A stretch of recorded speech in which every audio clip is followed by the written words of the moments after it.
Je vous emmène aujourd'hui découvrir le fromage de Saint-Nectaire.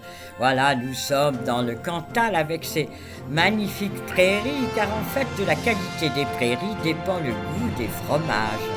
La richesse en fleurs des prairies naturelles d'Auvergne est extraordinaire.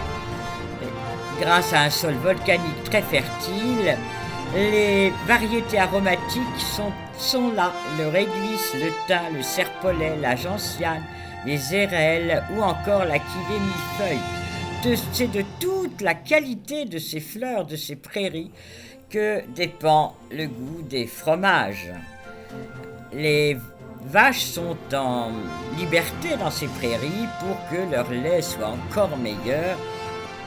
Les Romains s'émerveillaient déjà de la qualité des fromages des Arvernes. Puis au Moyen-Âge, c'est avec les fromages que le paysan payait ses métayages. Henri de Saint-Nectaire, ambassadeur à Londres, à Rome, membre du Conseil secret de Louis XIII, ministre de Mazarin, était déjà très connu à la cour. Mais c'est son fils Henri qui fut maréchal de France et qui introduisit le fromage de son village à la cour de Louis XIV. Voilà la ferme dans laquelle je débarque, c'est la ferme de la vallée de l'Avenir. Un petit magasin est organisé pour nous faire goûter, déguster ce fromage. Alors d'abord, on regarde les vaches, elles sont toutes là, elles viennent d'être nourries parce qu'elles attendent d'être traites.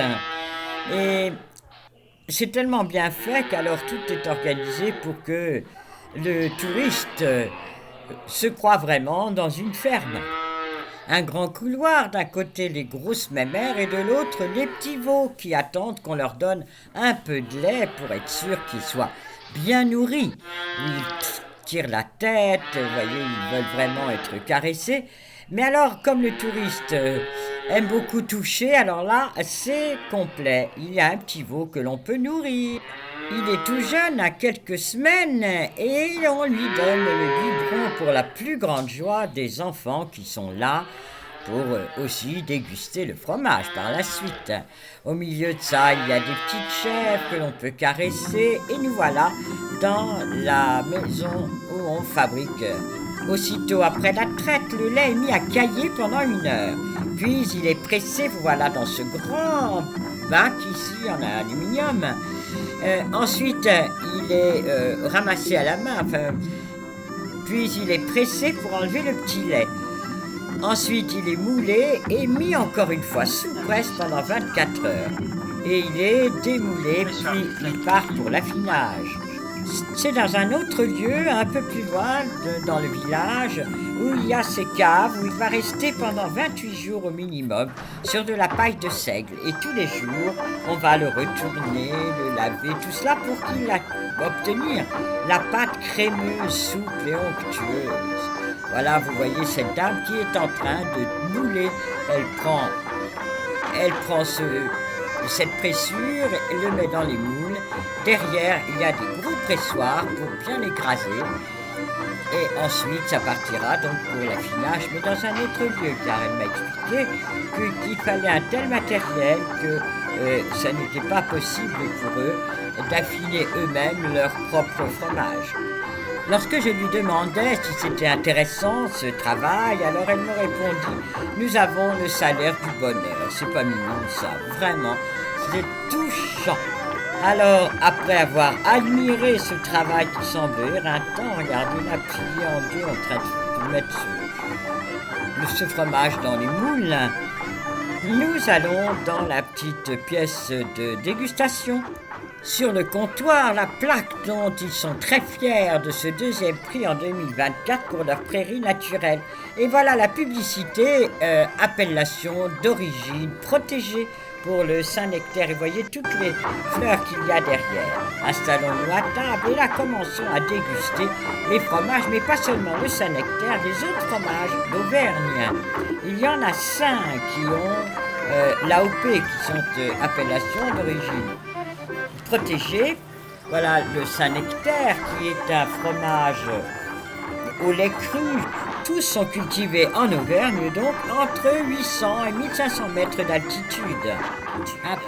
Après le Saint-Nectaire, il y a le Cantal qui est une pâte pressée non cuite 400 litres de lait pour faire un cylindre de 40 kilos. C'est une appellation d'origine protégée, lui aussi. Regardez la recette des œufs cocottes au Cantal. Un délice. Puis il y a le bleu d'Auvergne, alors lui, encore plus typique de la région. Voilà la recette, un cordon bleu d'Auvergne et de saumon. Voilà le bleu d'Auvergne, c'est un cylindre de 20 cm de diamètre, 2 à 3 kg, 20 à 25 litres de lait et 28 jours d'affinage.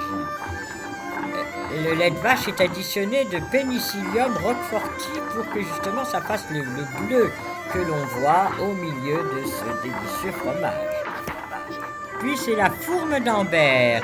C'est une pâte persillée avec du Pénicillium roqueforti aussi dans le lait pour que ça prenne ces petites formes bleues qu'il y a là. L'histoire se raconte que les druides gaulois connaissaient déjà la fourme et l'utilisaient pour célébrer leur culte à Pierre-sur-Aude dans les monts du Haut-Forez. Puis le salers, c'est une pâte pressée non cuite. C'est un cylindre de 35 cm de diamètre et il faut 400 litres de lait pour fabriquer 40 kg. Ce fromage est conçu uniquement avec le lait de vache de la race Salers, qui est si célèbre. Voici donc les 5 fromages d'appellation d'origine protégée d'Auvergne, le Cantal, le Saint-Nectaire, le bleu d'Auvergne, la fourme d'Ambert et le Salers. Au revoir, à bientôt et surtout bon appétit.